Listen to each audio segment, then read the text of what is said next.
Hello, hello mga igan! Ito na naman ang inyong bittersweet na kaibigan, si Inday ng Sibugay.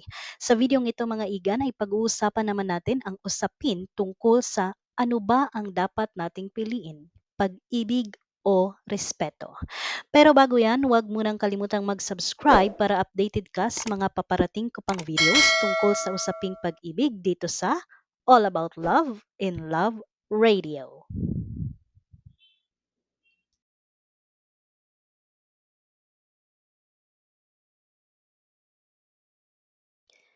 Ngayon nga mga igan ay pag-usapan na natin kung ano ba ang dapat nating piliin, pag-ibig o respeto.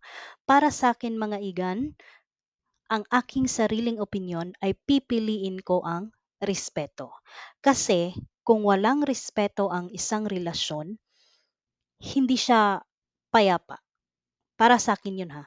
So, parang wala kang peace of mind kung wala kang respect. So, although mahal mo siya, you really do love your partner or your boyfriend and girlfriend, pero wala kang respeto sa kanya. So magkaiba kasi yun. So pwede yung separate eh.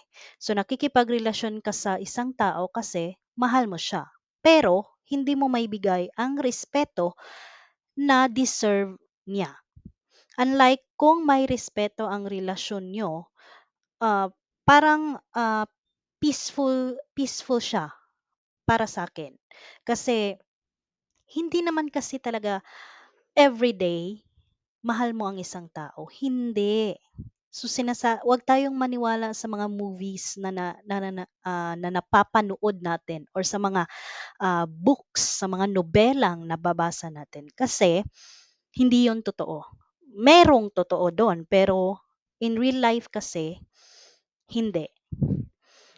Hindi ka everyday mai-inlove sa kapartner mo or sa karelasyon mo. May mga araw na parang, "Ay, ayoko siyang makasama ngayon, ayoko siyang makita ngayon, ayoko siyang maka-chat ngayon." Wala, 'di ba? So, hindi tayo everyday in love. Pero kung may respeto ang inyong relasyon, hindi siya agad-agad masisira, 'di ba? So, parang para sa'kin hindi naman siya kasi, hindi naman natin, alam kung anong mangyayari sa future.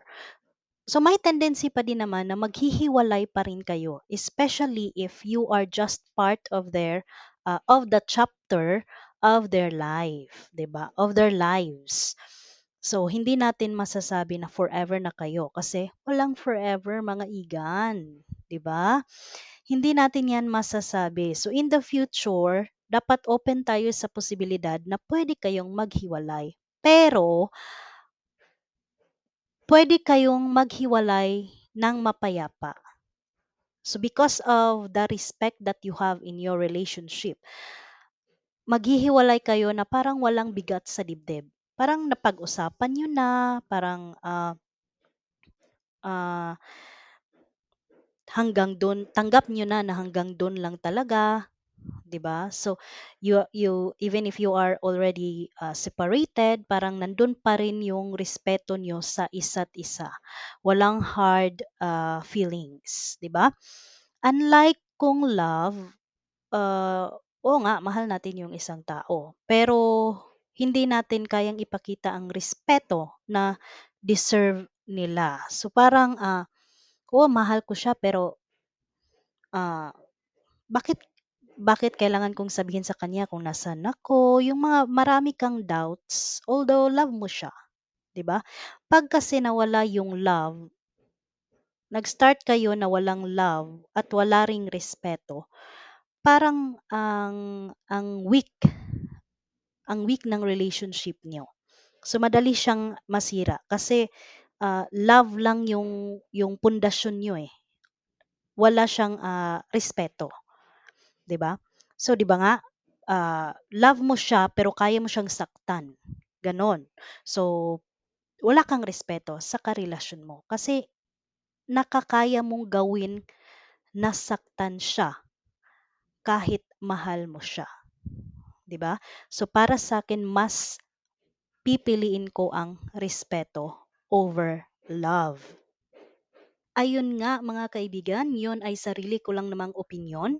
Kung may opinyon kayo tungkol sa usaping ito, huwag magdalawang isip na mag-comment down below at mag-subscribe sa aking channel para sa mga paparating ko pang mga videos tungkol sa usaping pag-ibig dito sa All About Love in Love Radio. Hanggang sa muli mga igan!